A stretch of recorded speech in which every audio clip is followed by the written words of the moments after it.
네. 협조 사항 중심으로 해주십시오. 예, 이건 뭐 범국민 관련 사항이고요. 법무처 사항이기 때문에 좀 말씀드리겠습니다. 지식재산 처장입니다. 모두의 아이디어 추진 관련 협조 요청 사항입니다. 도로의 색깔 유도선은 대한민국 길치들을 해방시키고 교통사고를 획기적으로 줄였습니다. 요즘같이 추운 날 버스 정류장에 온열의자 엉뚱히 앉으면 마음까지 따뜻해집니다. 모두의 아이디어는 이와 같은 국민의 창의적 아이디어를 대대적으로 발굴하여 모두의 창업 열풍의 마중물이 되게 하고 또 정부 정책을 구현해 행복한 사회를 만드는데 참고하는 대국민 아이디어 공모 프로젝트입니다. 평소 불편했던 점을 이렇게 바꿔보면 어떨까 하는 제안이나 이거다 싶은 사업 아이템 등 주제나 분야 관계없이 남녀노소 누구나 어떤 아이디어도 제안하실 수 있습니다. 지난달부터 아이디어 공모를 시작했고 4월 15일에 마감될 예정입니다. 오늘 현재 홈페이지 누적 방문이 약 88만 회, 아이디어 신청 건수는 6,300건을 넘기며 국민들의 높은 관심과 참여가 이어지고 있습니다. 접수된 아이디어는 6개월간의 전문가 실사와 고도화 컨설팅 과정을 거쳐 우수 아이디어 60건을 선정하고 11월에 포상할 계획입니다. 총 상금은 정부 공모전 사상 최대인 7억 8천만 원으로 1등에게는 1억 원의 상금과 표창이 수여되고 우수 참여자 1만 명에게는 3만 원의 지역화폐가 지급됩니다. 수상 아이디어는 관계부처와 협력하여 창업, R&D, 사업화, 정책 반영 등으로 이행되도록 만전을 기하겠습니다. 모두의 아이디어 관련하여 관계부처에 협조 요청드립니다. 우선 보다 많은 국민들께서 참여하실 수 있도록 각 부처 및 산하 공공기관이 보유한 홍보 채널을 통한 전폭적인 홍보를 부탁드립니다. 그리고 부처 공무원들과 유관기관 직원들의 적극적인 참여도 독려해 주시면 고맙겠습니다. 두 번째로 우수 아이디어가 현실화되어 국민들께서 보람을 느끼실 수 있도록 지원을 바랍니다. 그간 중소벤처기업부를 비롯한 각 부처에서 많은 협조를 해 주셨습니다. 우수 아이디어가 모두의 창업으로 연결되는 것 같이 각 부처에서도 선정된 아이디어가 소관 업무별로 후속 R&D, 거래와 사업화, 공공조달, 정책과 제도 반영 등으로 실현될 수 있도록 협조 바랍니다. 마지막으로 분야별 심사위원 또는 멘토로 활용 가능한 전문가 추천과 함께 특히 수상자에 대한 대통령님, 총리님 표창이 수여될 수 있도록 행안부에서 적극 지원해 주시면 고맙겠습니다. 이상입니다. 네, 그다음 과기부. 네, 우체국 정부 업무 위탁 확대 협조 사항 간단하게 말씀드리겠습니다. 현재 국토부 빈집 확인의 조사 업무 위탁 추가 수행할 예정이고요. 행안부의 주민등록 조사 그리고 데이터처의 통계조사, 지방정부 기본소득조사 업무 협의 중입니다. 각 부처에서도 저희 우체국 활용해서 정부 업무 위탁 수요 조사를 지금 하고 있으니까 적극적으로 활용해 주시기 바랍니다. 감사합니다. 네, 감사합니다. 특별히 다른 말씀 없으시면. 네, 한두 가지만 좀 더 합시다. 그 농림부 저기 GMO 완전 표시제 네. 지금 진행 사항이 어때요? 지금 법률 통과됐고요. GMO 완전 표시제 관련 법률은 식약처 소관 법률입니다. GMO 예, 표시제는? 네, 네, 대통령님. 네, 지금 저희가 식품위생심의위원회라는 것을 이제 하고 2월 중순에 이제 행정예고 지금 준비하고 있습니다. 완전 표시제로 하는 거죠. 네, 그러니까 네, 뭐 그렇습니다. 흔적이 없다, 뭐 이러면 빼고 이런 거 아니죠? 네, GMO 완전 표시제 관련해서 지금 이미 법은 작년에 통과되었고, 하여튼 이제 뭐 콩으로 간장을 만드는데 간장에는 콩의 모양이 없으니까 이거는 해당이 없다 이런 거 안 하고. 예, 전 제조 공정에서. 그렇죠. 네. 그러니까 예를 들면 콩으로 만든 된장으로 만든 그 첨가제가 들어간 식품도 다 표시하는 거죠. 지금 관련해서 그 식품군에 대해서 지금 다 관련 단체나 소비자 단체하고 논의를 어느 정도 마친 상황입니다. 논의가 아니라 법률상 그 GMO 없음을 표시할 수 있는 대상이 네, 그 어디까지냐? 대상에 대해서 지금 사회적 합의를 거의 다 진행을 하였습니다. 법에 정하는데 뭐 사회적 합의. 그 내용에 대해서는 시행령에 정하게 되어 위임하게 돼 있습니다. 네. 어쨌든 그건 신속하게 하고 그게 하여튼 국민들한테 이게 GMO 성분이 들어가 있냐 안 들어가냐 유전자 조작한 걸로 만든 재료를 이용해서 들어간 것도 표시는 해줘야 될 거 아니에요? 네, 소비자 알 권리를 위해서 이 네. 부분에 대해서는 지금 신속하게 속도를 진행하고 좀 있습니다. 내주시고요. 네. 국민들한테 정보와 선택권을 드려야죠. 그다음에 검찰, 경찰 어디 관세청 여기가 지금 저거 마약 단속에 관계된 부처인가요? 경찰, 검찰, 관세청? 네, 정부 합동수사본부가 8개 단체로 지금 구성되어 있습니다. 8개. 검찰, 경찰, 해경부, 식약처 그래요? 등등 해갖고요. 거기 총괄은 어디예요, 그러면? 지금 검찰이 하고 있습니다. 네. 검찰청이? 예, 아니면 수원지검에 법무부가? 합동수사본부를 만들어갖고요. 예, 검찰청? 예, 수원지검의 마약수사 합동본부 형태로 운영하고 있습니다. 관세청은 뭐 기타 그 예. 지금 단속 실적은 좀 어떻습니까? 지금 우리 사회에 이게 심지어 저기 무슨 수험생 뭐 잠안 오는 약이라고 그 마약 성분도 막 ADH. 그런다고 하는 소문까지 있고 그게 무슨 가정주부들까지 파고들고 골목까지 그리고 무슨 업소 이런데 뭐 너무 광범위하게 확산된다는데 실태 상황은 좀 어떤 것 같습니까? 예, 경찰청장 직무대행 말씀드리겠습니다. 과거에는 마약이 그 은밀하게 이렇게 이제 일부 마약 하는 사람들만 했었는데 지금은 온라인으로 이렇게 마약이 이렇게 배달이 되고 또 그 결제도 이제 가상자산 이런 걸 통해서 하다 보니까 많이 확산이 돼 있습니다. 그리고 학생들한테는 이게 이제 살 빼는 약이다 이렇게 해서 그런다고요? 예, 그렇게 하고 또 잠안 오는 실태 어려운 점은 알겠는데 예. 지금 실태 상황이 그렇다는 건 대충 이해를 하겠는데 지금 시간이 되니까 어떻게 단속하고 그 억제하고 있냐 그 말씀을 좀 듣고 싶어서요. 저희 경찰에서는 이제 그 식약처와 협력해서 이제 그 의료용 마약 유통에 대해서도 단속을 하고 또 이 마약이 이제 관세청을 이제 세관을 통해서 이렇게 들어오는 마약은 또 세관과도 협력을 하고 저희 또 내부적으로 이제 그 마약 그 신고를 받아서 그 밑에서부터 이제 그 마약 투약자부터 마약 그 공급책으로 이렇게 올라가면서 이렇게 하는 수사도 하고 그 다양한 방법으로 이렇게 수사를 진행을 하고 있습니다. 그냥 통상적인 얘기밖에 안 되는데 아까 그 검찰청 관세청 말씀드려도 될까요? 네, 말씀하신 문제. 그 대통령께서 그 작년 말에 업무보고 때 지시하신 그 이후에 저희들이 보다도 촘촘하게 국경 단계에서 단속을 강화하고 있습니다. 이제 특송 화물의 경우에는 기존의 그 우범국발 별도 그 전용 검사대가 없었는데 그 이후에 별도로 우범국발 동남아시아라든지 우범국에 대한 별도 전용 검사대를 운영해서 지금 철저하게 하고 있고요. 그 다음에 그 여행자 부분도 단속을 강화를 하고 있습니다. 작년 말에 국회 관세법상 신병 검색 권한을 보다 더 명확하게 했습니다. 그래서 물론 뭐 홍보를 통해서 그런 그 법 그 수능도도 높이고 있는데 여행자에 대한 그런 부분들도 굉장히 강화하고 있습니다. 이유는 대통령 말씀드리면은 저희 이유는 됐고요. 어쨌든 여행자 80%를 적발하는데 결과상으로 보게 되면은 여행자가 단속 1위입니다. 그리고 그 다음에 국제우편, 특송 이런 순으로 저희들이 적발하고 여행자가 지참하고 들어오는 게 제일 많다고. 예. 기존의 코로나 전에는 국제우편, 특송 여행자 순이었는데 이제 코로나 종료 이후에는 여행자가 단속 적발이 굉장히 많은 그런 상황이라서 여행자들의 그 불편을 최소화하면서도 단속 강화하려고 하고 있고요.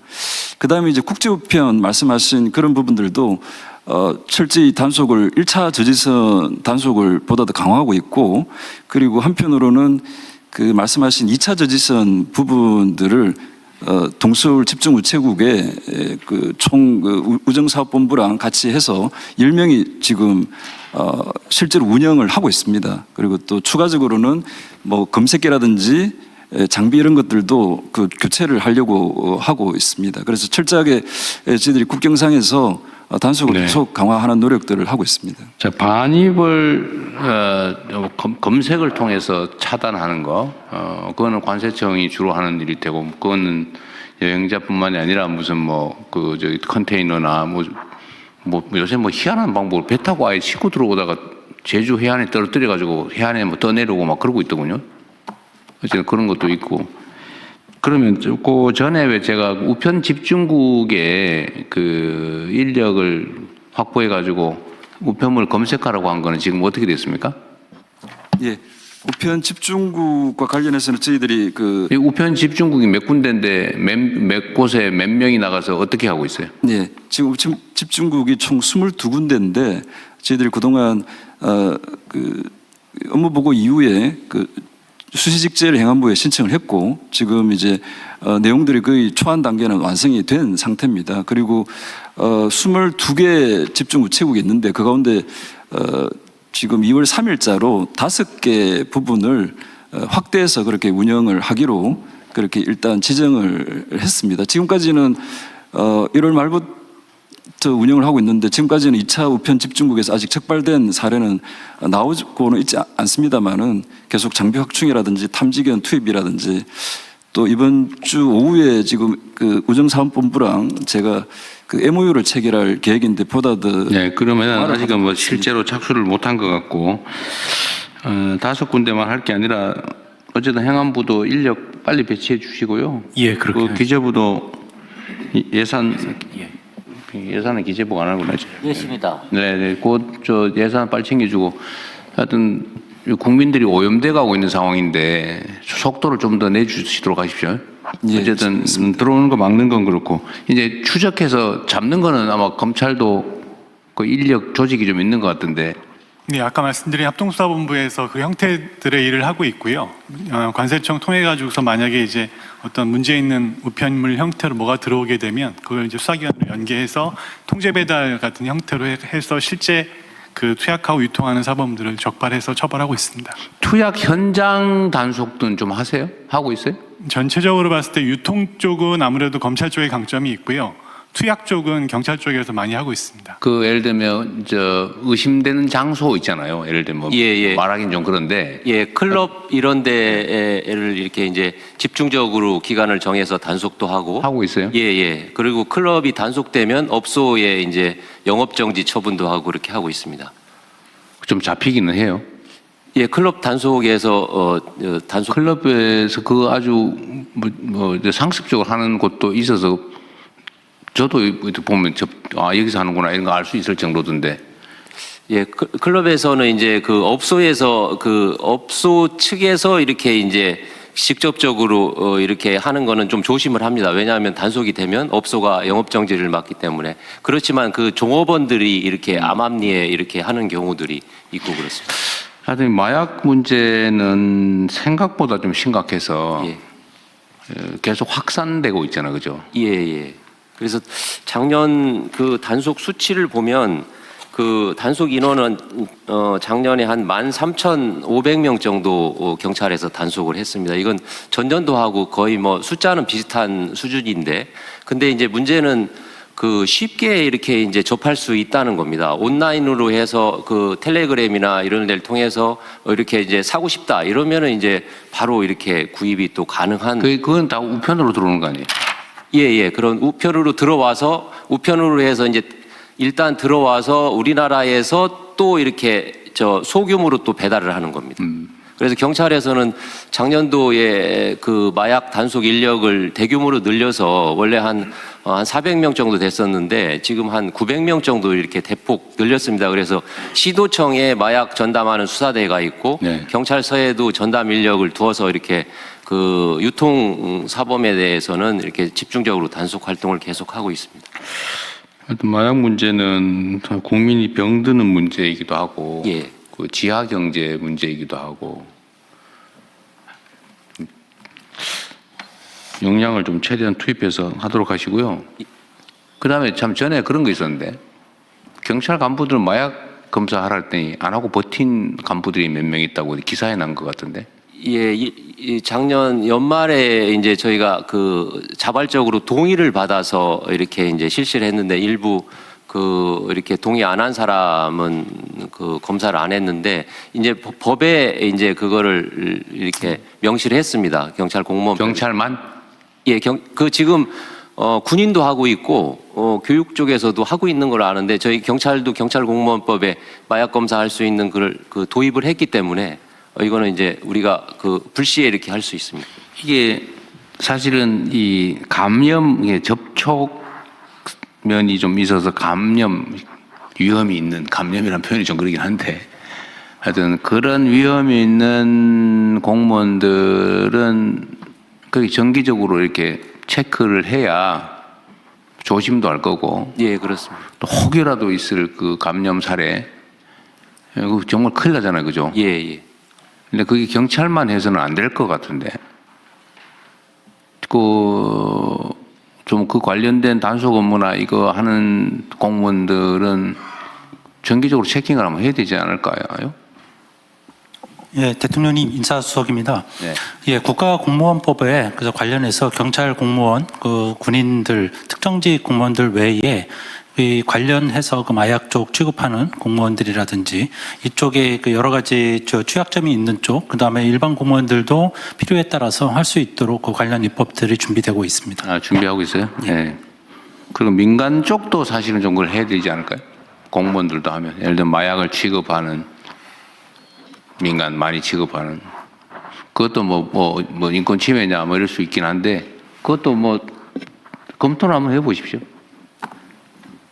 그게 예를 들면 마약을 취급하는 합법적으로 취급하는 민간인들 있잖아요. 예, 그것도 뭐 다른 쪽에서 한번 검토할 여지가 있는지 한번 찾아보도록 하겠습니다. 네네. 네. 이제 공개 일반 안건을 심의하겠습니다. 총리님 협조사항 하나만 좀 말씀. 네. 저 설이나 추석이 되면은 고속도로 통행료 감면이 늘 이제 떠오릅니다. 국토교통부 소관이고 도로공사 소관인데요. 현재 본부에서 하고 있는 국가 상위 유공자 1급에서 5급은 전면 면제가 됩니다. 근데 현장에 나가 보면 6급, 7급이 50% 감면되기 때문에 이 문제에서 끊임없이 전면 감면 요청을 하고 있습니다. 대수를 보면은 도로공사 통계 자료를 보면은 1년에 평균 한 230만인데 금액은 30억입니다. 저기요, 오늘 결정해야 되는 일입니까? 아닙니다. 이걸 가지고 국토부하고 계속 저희들이 협의를 하는데 그 문서로 좀 안 되어서. 준비해서 가지고 오십시오. 네. 네. 문서로. 그래서 계속 협의하고 네네네. 좀 국토부에서 좀 네. 협조 좀 부탁드리겠습니다. 131호 안건을 상정합니다. 국토교통부. 공개. 네, 이것까지 그래. 공개 안건입니다. 국토교통부 차관께서 제안 설명해 주십시오. 네, 제안 설명드리겠습니다. 2026년 설 연휴 고속도로 통행료 면제 계약안은 설날을 맞이하여 고향을 찾는 국민들의 교통비 부담을 덜어드리기 위해서 위로도로법에 따라서 설 연휴 중에서 2월 15일부터 2월 18일까지 전국의 고속도로 통행료를 면제하려는 것입니다. 심의 의결하여 주시기 바랍니다.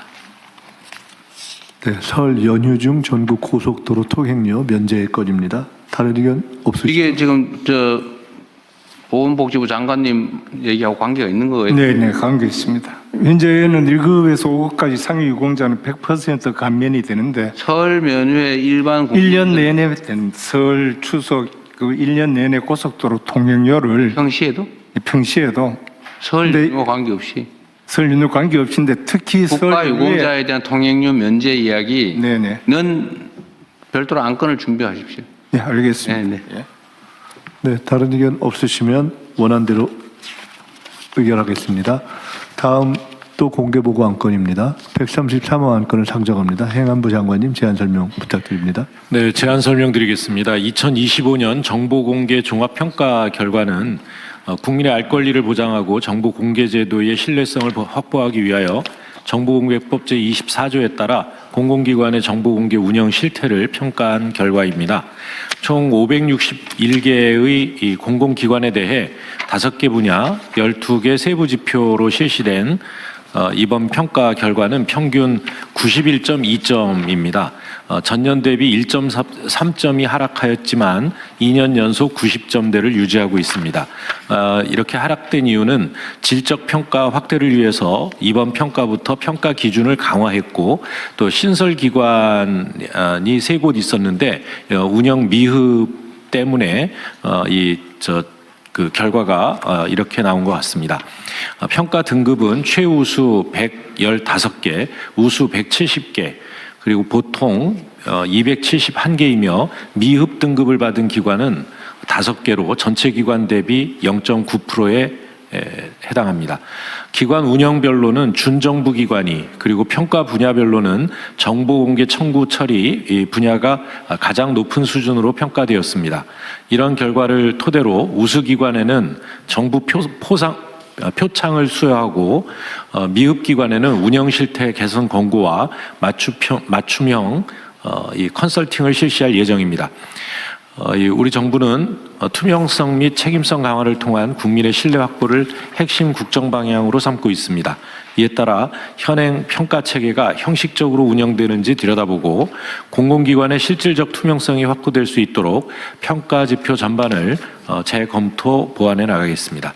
심의 접수하여 주시기 바랍니다. 모두 국기를 향해 주시기 바랍니다. 국기에 대하여 경례.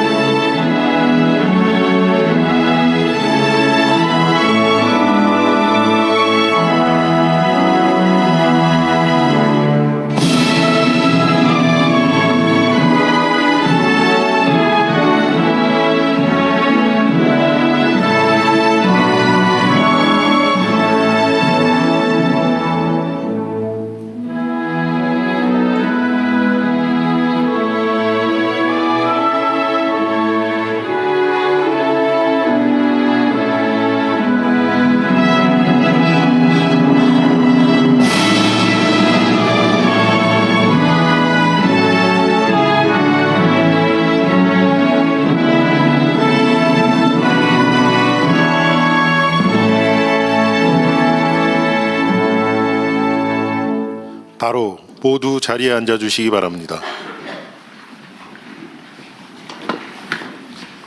제5회 국무회의입니다. 대통령께서 개회 선언과 함께 모두 말씀을 하시겠습니다.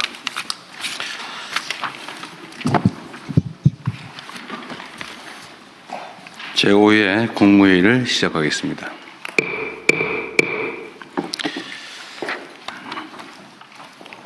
이번 주말부터 설 명절이 시작됩니다.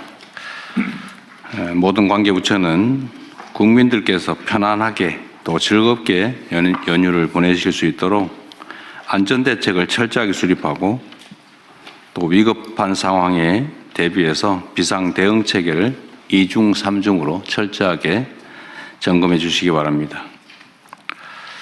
특히 최근에 가축 전염병이 확산이 돼서 농가에 시름이 큽니다.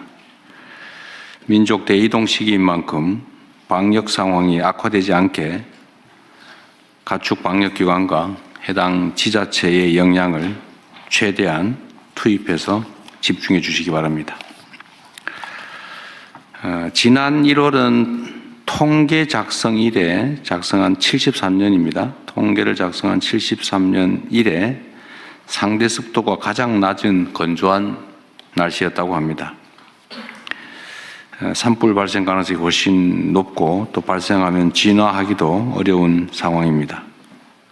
앞으로도 이런 상황이 계속될 가능성이 높기 때문에 산불 예방에 더 힘써 주시길 바랍니다. 우리 국민 여러분께서도 혹시 입산하시거나 또 산 인근에서 소각 작업을 하거나 할 경우에 산불로 이어지지 않도록 각별히 신경 써 주시기를 부탁드립니다. 언제나 말씀드리지만 국민 안전에 관한 한 지나친 것이 모자람보다 100배 낫습니다. 철저하게 대비해 주시길 부탁드립니다. 웬만하면 국회에 이제 이런 얘기 안 드리려고 했는데 좀 말씀을 드려야 될 것 같습니다. 지금 대한민국이 처한 상황은 과거의 평상시와 좀 다릅니다.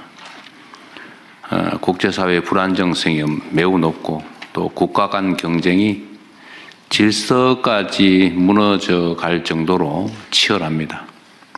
이런 상황에서는 국내의 단합과 또 개혁 조치가 매우 중요합니다. 국제 질서의 변화, 또 인공지능 같은 기술 진화 속도가 우리의 예측을 훨씬 넘어서고 있는 상황입니다. 우리가 아무리 열심히 달려도 다른 나라보다 더 빨리 달리지 않으면 바로 경쟁에서 뒤처지는 그런 엄중한 현실입니다. 현재와 같은 입법 속도로는 이런 국제사회의 변화에 능동적으로 대처하기가 매우 어렵습니다. 외국과의 통상 협상 뒷받침, 또 행정 규제 혁신, 대전환을 위한 동력 마련, 이런 목표를 이루기 위해서는 대한민국 경쟁력 강화를 위한 각종 입법이 참으로 절실합니다. 여야를 떠나서 주권자 국민을 대리하는 공복으로서 하나된 힘을 발휘하는 국익 우선 정치를 부탁드립니다. 특히 대외적 관계에서는 더욱 그렇습니다. 정부도 시급한 입법을 위해서 국회에 더 적극적으로 설득하고 부탁드리고, 제가 전에 노동부 장관께도 말씀드렸던 것처럼 지금 사람들이 죽어가고 있는데 현장에서 가서 빌더라도 입법을 좀 신속하게 할 수 있도록 해주시기 바랍니다. 다른 부처들도 각별히 유념해 주시기 바랍니다. 이상입니다. 이후 회의는 국무총리께서 진행해 주시겠습니다. 네, 저도 간단히 한 말씀 드리겠습니다. 여야 정당의 청년위원장과 정부가 함께 청년정책관계 장관회의를 열었습니다. 처음 있는 시도입니다. 이런 정책협치 시도를 다른 분야로도 넓혀 가겠습니다. 이번 국회에서 최대한 많은 법안들이 통과될 수 있도록 장관님들께서 적극 뛰어주시기를 부탁드립니다. 저도 여야 의원님들과 지도부를 만나서 노력하겠습니다. 오늘 회의는 먼저 현안 토의부터 시작하겠습니다. 돌봄 사업 국가 책임 강화 방안에 대해서 보건복지부 하기 전에 몇 가지 간단한 얘기부터 먼저 좀 하겠습니다. 오늘 혹시 저 집값 관련된 보고가 있나요? 전에 했던 임차인 대책 그 얘기 있습니까? 대통령께 일단 보고는 올려드렸어요. 좀 서면으로 봤는데 오늘 그냥 이따가 필요하면 얘기하시죠. 네네, 제가 그렇게 하겠습니다. 그건 별도로 자료 준비는 안 하신? 네, 제가 구두로 해야 되지 뭐 간단하지. 네, 구두로 말씀드릴게요. 몇 가지 중요한 결정만 하면 되니까요. 그럼 집값 얘기 좀 이따 하고.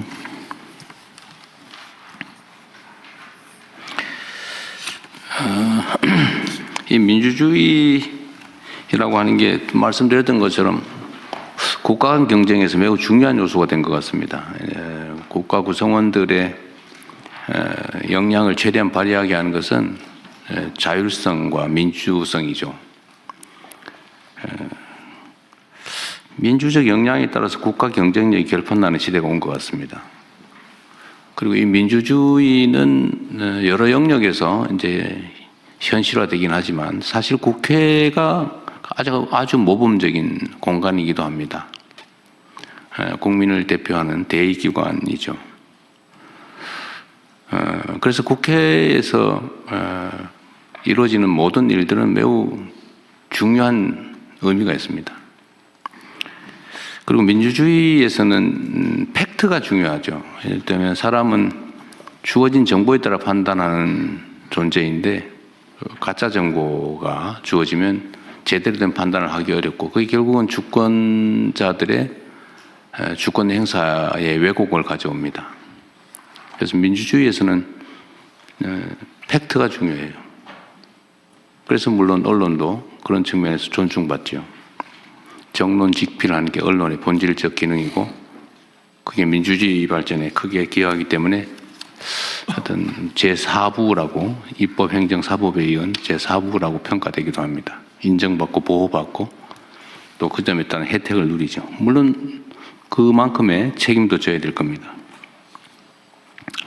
그런데 제가 뭐 얘기를 길게 하는 이유는 이 국회에서 의사결정을 할 때 진실이 무엇이냐, 팩트가 뭐냐를 발굴하기 위한 각종 행위를 합니다. 예를 들면 뭐 청문회든 국정조사든 뭐 이런 활동을 하죠. 그런데 이게 최근에 제가 보니까 국회의 권위가 훼손될 만큼 명백한 거짓말을 하거나 아니 뭐 이유도 없이 출석을 안 해서 국회의 권위를 무시하거나 이런 게 너무 많은데 이거는 그게 뭐 여에 유리하든 야에 유리하든 그건 중요하지 않습니다. 국가의 핵심 기구로서의 헌정 질서를 구성하는 핵심 기구로서의 국회의 권위에 관한 문제죠. 국회 위증 고발 사건들이 너무 적체되고 있는 것 같은데, 이 국회 위증 고발 사건에 대해서는 그게 진실인지 허위인지 정당한지 부당한지를 신속하게 가려줘야 이 국회가 국회로서의 역할을 하는데 도움이 될 것 같아요. 각별히 좀 챙겨봐 주시기 바랍니다. 그리고 이거는 뭐 별건 아닌데, 제가 국무회의 방에 제가 올려놨던 건데, 보통교부세 산정 얘기 있잖아요. 행안부 장관께서 검토하셨어요? 예. 제가 저 답변을 올려드렸는데. 그래? 예. 아직은 내가 못 본 것 같은데. 네네. 하여튼 이것도 이제 우리 국민 여러분께서 관심을 가질 만한 사안이라서 간단하게 말씀을 드리면, 이제 정부가 이제 세입부, 국세 세입으로 들어온 것 중에 21점 몇 %인가요?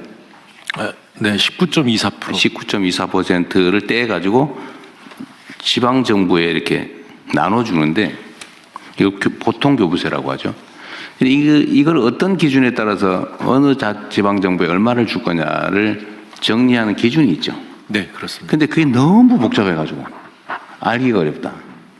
결국은 복잡하다 보니까 자의라고 하는 게 마음대로 하는 그런 요소가 개입할 수가 있다. 그러니까 공정하지 못하다, 의심받는다. 그러니까 차라리 이걸 앞으로는 기준을 정확하게 입력을 해가지고 기계에 맡겨라. 뭐 그런 주장이 있는 거예요. 네네. 뭐 일면 타당성이 있어서 공무원도 그거 계산하려면 머리 아플 거고, 뭐 그게 권력이기도 하지만 이걸 자동화하는 게 어떻겠냐 그 말이었어요. 좀 어땠어요, 검토 결과는?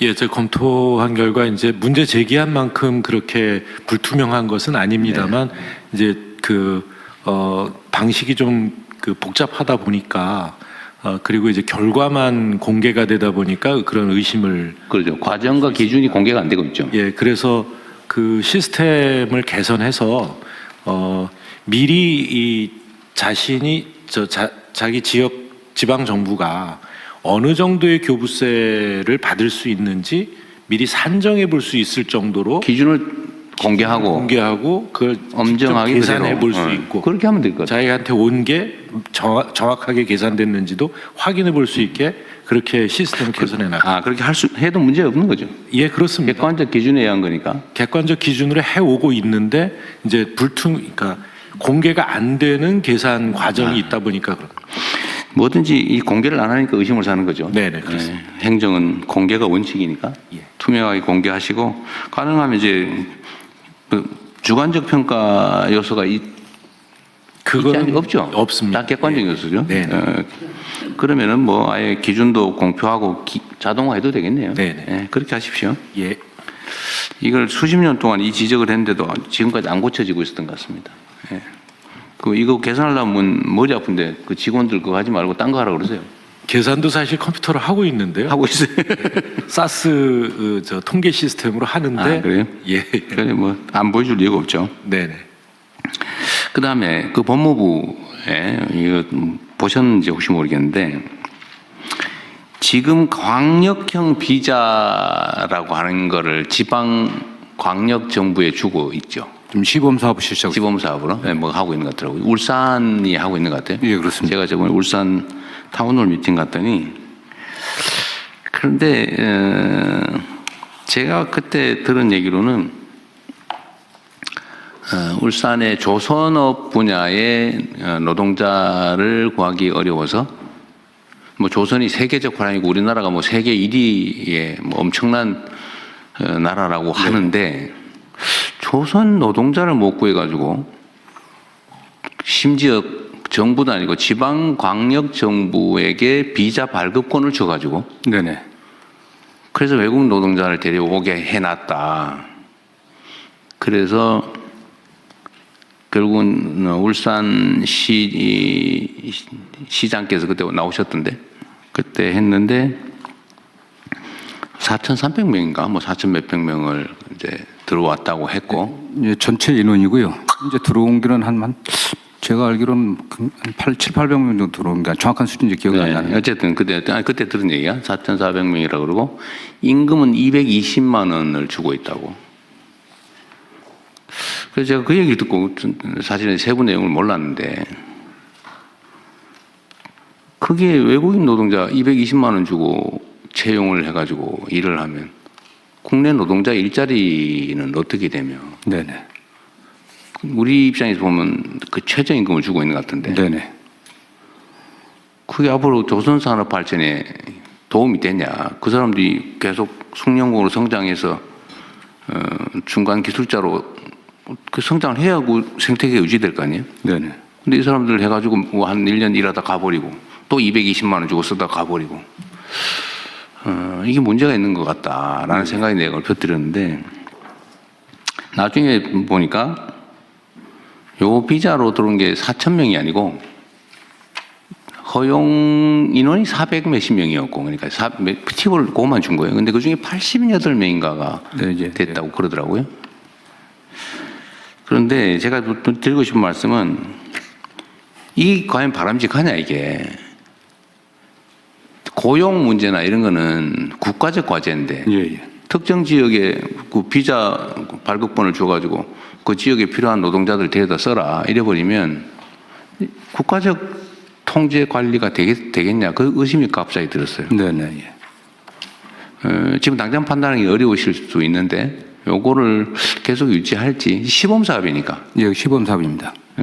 그럼 평가도 얼른 해보고 과연 이게 정말 유지를 할 필요가 있는지 좀 점검해서 다음에 보고를 한번 해주세요. 예, 그렇겠습니다. 거기에 임금 문제하고 지금 들어오는 게 전체 조선 노동자의 과거 20%였는데 지금 30%까지 안에서 지금 외국인 노동자를 채용하고 있거든요. 그래서 조선 산업 분야의 노동자를 30%나 외국인 노동자로 쓰고 있다고. 예, 현재 그렇게 되어 있습니다. 이걸 좀 20%로 좀 낮추는 문제하고 임금이 최초에는 그 GNI의 80% 정도면 되게 한 3,500만 원 정도 내외였는데 줄여갖고 지금 최저임금으로 하다 보니까 지금 대통령님 말씀하신 것처럼 떨어졌고요. 그래서 요거에 최저임금이 아니라 지역별 그 생활임금 정도 수준은 돼야 되지 않겠냐라는 논의도 있는데 어쨌든 이게 국내 노동자들의 임금을 낮추는 그런 문제들도 있고요.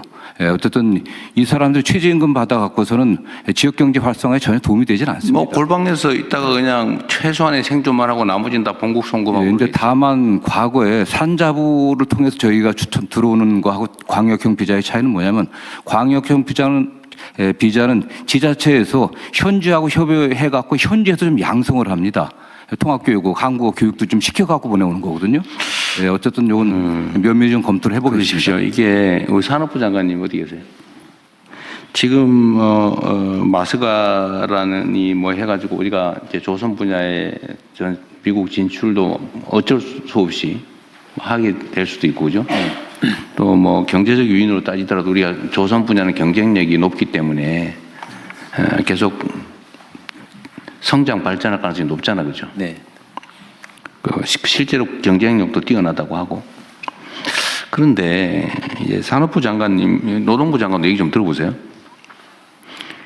이게 우리가 이제 국가 정책으로 특정 산업 분야에 예를 들면 재정도 투자하고 외교력도 집중하고 뭐 어쨌든 막 국가 역량을 총동원해가지고 키우잖아요. 그 중에 하나가 이제 조선 산업이란 말이에요.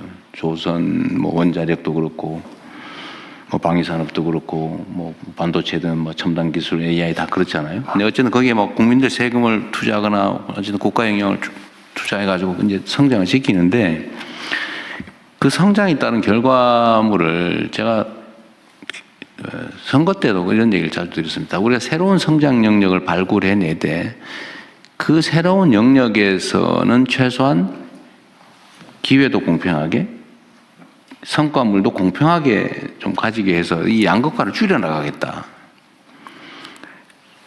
그래서 성장 발전과 양극화 완화, 그러니까 공평한 기회라고 하는 것은 사실은 동전의 양면처럼 결합되어 있어야 되거든요.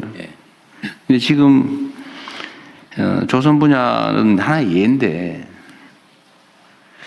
이런 식으로 이거 외국인 노동자 데려다가 막 최저임금으로 이렇게 국내 일자리 대체하고 그러면 지역 경제도 나빠진다고 막 항의하고 그래서 이 경쟁력을 가져가지고 그럼 이게 우리가 성장의 과실은 상층의 일부가 독식하고 나머지 밑에는 더 어려워지고 이렇게 되잖아요. 이러면 절대 안 되거든요. 예, 맞습니다. 근데 조선업이 하게 된 데는 불과 얼마 전까지만 하더라도 중국과의 이 경쟁 때문에 굉장히 어려운 상황이어가지고, 근데 마침 이제 대통령께서 마스가를 하면서 새로운 돌파를 마련을 했습니다. 그래서 앞으로는 조선업도 대기업 조선소뿐만 아니라 중소기업 조선소들 그리고 부품업체들 같이 조선사 대통령께서 계속 강조하셨던 게 생태계 말씀을 하셔서 생태계 관점에서 마스가 프로젝트도 진행을 해서 말씀하신 내용대로 뭐 대기업 일부 대기업만 어떤 이득을 보는 게 아니라 중소 조선사들 협력 기업들 거기에 근무하는 노동자들까지 같이 어떤 혜택을 볼 수 있도록 그렇게 지금 방안을 마련하고 그 방향으로 가고 있고요. 지금 제 머릿속에서는 그 조선업의 그 외국인 노동자 30%까지는 안 되는 걸로 저는 생각해요. 내가 보기도 약간 그거는 의문이 들긴 해. 그렇게만 많으면 이게 한번 확인해 보기로 하고. 30%까지 허용되게 돼 있습니다. 허용돼 있다. 그러니까 여기도 400 몇십 명 허용했는데 88명만 실제 채용했다고 하더라고요. 하여튼 그건 그렇고 노동부도 그런 문제에 대해서 목소리를 높여야 된다고 말이에요. 근데 지금 조선 분야도 보면 일부 기업에서는 어쨌든 하청업체, 계열업체들의 상생 조치도 좀 많이 하는 것 같고, 또 임금도 하청업체하고 본사 채용업체 임금도 똑같이 많이 뭐 같이 해주겠다라고 하는 그런 기업도 있더군요. 예, 그래서 대통령님 1월 23일인가요? 울산 다녀가시고 난 뒤에 후속 조치로 저희들이 어제 울산에서 조선업 르네상스 함께 만드는 좋은 일자리라는 주제로 타운홀 미팅을 했습니다. 거기서 나왔던 이야기가 한때 사양산업으로 불렸던 조선산업이 이제 K조선이라고 세계를 이제 호령하고 있는데 새 정부 들어서 가지고 선박 수주가 지금 앞으로 10년간 특히 아까 중국과의 경쟁에서는 이미 벌크선이나 컨테이너선은 중국에서 가져가고 저희들은 LNG라든지 방산 이쪽으로 완전히 특화돼 가지고 앞으로 10년간은 뭐 호황이 올 것이라고 하는데 제가 드렸던 말씀은 도크에 배가 쌓인다고 또 수주가 10년간 됐다고 해서 그게 르네상스냐. 결국 정부가 앞장서서 이 새로운 시장을 개척했다면 그 효과는 지역으로 또 좋은 일자리로 환류되어야만 그것이야말로 진짜 호황이라고 이야기할 수 있을 것인데 지금 벌어지는 일들은 수주는 많이 되었는데 결국 AI와 외국인 노동자에만 의존해가지고는 조선산업의 미래가 없다. 이런 것으로 어제 많은 토론을 했습니다. 그래서 결과적으로 거기서 제일 많이 나왔던 이야기가 결국 청년들이 선호하는 매력적인 일자리로 조선업을 발전시켜야 되는데 그러려면은 원화청 간의 격차를 없애야 되고 또 외국인 노동자 같은 경우도 꼭 필요한 분야가 있습니다. 근데 지금 대통령께서 지적하셨던 내용은 원청까지 지금 외국인 노동자를 고용한다. 이거는 진짜 안 된다라는 이야기라서 앞으로 법무부하고도 잘 협의해가지고 E7, E9 이렇게 구분되어 있는데 E9은 노동부가 주관하고 있고 E7은 법무부가 주관하고 있는데 외국인 노동력에 대해서는 좀 통합적으로 관리할 수 있는 방안 고민하겠습니다. 어쨌든 다른 부처들도 다 마찬가지인데 우리 사회의 가장 심각한 문제는 양극화잖아요. 이 우리가 가진 자원이라고 하는 게 한정적인데 이거를 한쪽에서는 감당하지 못할 만큼 많이 가져가 썩고 있고 한쪽에는 없어서 기회를 아예 누리지도 못하고 방치되고 이러면 그 사회가 가진 자원 기회가 효율적으로 제대로 다 못 쓰여지니까 당연히 저성장할 수밖에 없잖아요. 그럼 이 공평하게 기회를 나눠 갖는 게 우리가 뭐 사회주의 하자는 건 아니지만 상식적으로 제도적으로 가능한 범위 내에서는 그렇게 만들어야 되잖아요.